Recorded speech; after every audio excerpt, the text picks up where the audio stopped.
Alright, guys, I'm back with another chapter in 2 Kings. We are in 2 Kings chapter 6, where the header reads, The Floating Axe Head, and I'm going to get right into it. So, one day the group of prophets came to Elisha and told him, As you can see, this place where we meet with you is too small. Let's go down to the Jordan River where there are plenty of logs. There we can build a new place for us to meet. All right, he told them, go ahead. Please come with us, someone suggested. I will, he said. So we went with them. When they arrived at the Jordan, they began cutting down trees. But as one of them was cutting a tree, his axe head fell into the river. Oh, sir, he cried, it was a borrowed axe. Where did it fall? The man of God asked. When he showed him the place, Elisha cut a stick and threw it into the water at that spot. Then the axe head floated to the surface. Grab it, Elisha said, and the man reached out and grabbed it. When the king of Aram was at war with Israel, he could confer with his officers and say, We will mobilize our forces at such and such a place. But immediately Elisha, the man of God, would warn the king of Israel, Do not go near that place, for the Arameans are planning to mobilize their troops there. So the king of Israel would send word to the place indicated by the man of God. Time and again Elisha warned the king so that he would be on the alert there. The king of Aram became very upset over this. He called his officers together and demanded, Which of you is the traitor? Who has been informing the king of Israel of my plans? It's not us, my lord the king. One of the officers replied. Elisha the prophet in Israel tells the king of Israel even the words you speak in the privacy of your bedroom. Go and find out where he is, the king commanded, so I can send troops to seize him. And the report came back, Elisha is at Dathan. So one night the king of Aram sent a great army with many chariots and horses to surround the city. When the servant of the man of God got up early the next morning and went outside, there were troops, horses, and chariots everywhere. Oh, sir, what will we do now? The young man cried to Elisha. Don't be afraid, Elisha told him, for there are more on our side than on theirs. Then Elisha prayed, O Lord, open his eyes and let him see. The Lord opened the young man's eyes, and when he looked up, he saw that the hillside around Elisha was filled with horses and chariots of fire. As the Aramean army advanced toward him, Elisha prayed, O Lord, please make them blind. So the Lord struck them with blindness as Elisha had asked. Then Elisha went out and told them, You have come the wrong way. This isn't the right city. Follow me, and I will take you to the man you are looking for. And he led them to the city of Samaria. As soon as they had entered Samaria, Elisha prayed, O Lord, now open their eyes and let them see. So the Lord opened their eyes, and they discovered that they were in the middle of Samaria. When the king of Israel saw them, he shouted to Elisha, My father, should I kill them? Should I kill them? Of course not, Elisha replied. Do we kill prisoners of war? Give them food and drink, and send them home again to their master. So the king made a great feast for them, and then sent them home to their master. After that, the Aramean raiders stayed away from the land of Israel. Some time later, however, King Ben-Hadad of Aram mustered his entire army and besieged Samaria. As a result, there was a great famine in the city.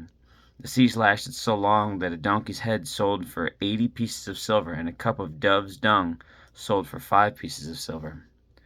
One day, as the king of Israel was walking along the wall of the city, a woman called to him, Please help me, my lord the king. He answered, If the Lord doesn't help you, what can I do? I have neither food from the threshing floor, nor wine from the press to give you. But then the king asked, What is the matter? She replied, This woman said to me, Come on, let's eat your son today. Then we will eat my son tomorrow. So we cooked my son and ate him. Then the next day I said to her, Kill your son so we can eat him. But she has hidden her son. When the king heard this, he tore his clothes in despair. And as the king walked along the wall, the people could see that he was wearing burlap under his robe, next to his skin. May God strike me and even kill me if I don't separate Elisha's head from his shoulders this very day, the king vowed. Elisha was sitting in his house and the elders of Israel when the king sent a messenger to summon him. But before the messenger arrived, Elisha said to the elders, "A murderer has sent a man to cut off my head. When he arrives, shut the door and keep him out. We will soon hear his master's steps following him." While Elisha was still saying this, the messenger arrived, and the king said, "All this misery is from the Lord. Why should I wait for the Lord any longer?" And that is the end of chapter 6, guys. And so, really, the greatest reflection for me from this passage is that last part. To be in such dismay and such despair, to know that people are willing to eat their children because of out of desperation. That's such like a gut-wrenching feeling. I couldn't imagine. I have 4 kids. I couldn't imagine looking at them and he's like, "You know what? It's them or me." and you know what? We're gonna take out the little one.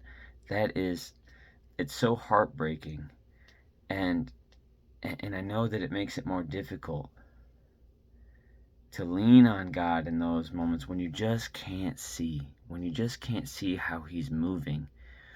Every single time one of the prophets leaned away from God, it was in those moments. And it was in those moments that they fell out of alignment with God. And I don't know enough to say if that's God testing them, if that's a moment of Job, and all these things, to where I couldn't even begin to fathom that, because obviously it all works out according to His will and His glory. But understanding the king's frustration, but to attack God when you see the enemy at your gates, He's not the reason they're there. He's the reason why you're still there. And it's very difficult to see the difference sometimes. And so I know that because I live that. I live that being so frustrated and not knowing what He wants from me, but still willing to listen. And sometimes that's the point. Sometimes obedience in the worst environments is such a sign of love from you to Him, that's when mountains are moved. And oftentimes that's when we falter the easiest. And I don't want to say rightfully so, because should we never falter because we trust in God? Yeah, we shouldn't, because we know that ultimately the victory is ours. He's already written the book, guys. The last chapter is written. We win. Game over. Doesn't matter. It's still frustrating, because even though we know the outcome, we're not to that chapter yet. And so it's frustrating working that out and working through that. And there's obviously, I use that word frustrating. That's an extremely light word to use when you talk about the harsh reality that the people of Israel are currently in. And if you were in a place being besieged by an army, and what that looked like to be being starved out and starting to eat loved ones, and then being willing to trade offspring, your sons and daughters, to be eaten because you're that desperate. So when I use the word frustrated, it's obviously extremely relative, but I don't know, it's still powerful. That's when God does His best work, is when you don't see it. And then hindsight's 2020. You look back and say, man, He got us through all of it. He got us through absolutely every bit of it. And the parts that He didn't, they're with Him now. Like, it's so difficult to explain unless you feel it on the inside, because saying it out loud, it sounds crazy. So what's the point of it all? Why don't you all just kill yourselves and join all these super morbid things that you say? Well, what's the quickest way to that? It's purpose, it's intention, it's relational, it's all these things that build to a complete. It's like every piece of the puzzle that's needed. And we get frustrated because we want to bite pieces off to make them fit, and we'll never get the full picture if we do that. And so, through God's patience and His wisdom and our lack of patience and our lack of wisdom, we get to the end that we need, and the end that we truly desire. We just don't sometimes like the path. We don't like the hand that we're dealt. and that's rightfully so. But the Bible also tells us that we're not alone when we feel that way or when we experience those things. And so, I don't know if you call it rite of passage or just growing pains, bumps and bruises, I don't know. But I know that I experience them. I know that I'm not alone. And I know that I'll always be held by God through those moments. So, on that note, have a good night. God bless. I love you. Jesus loves you.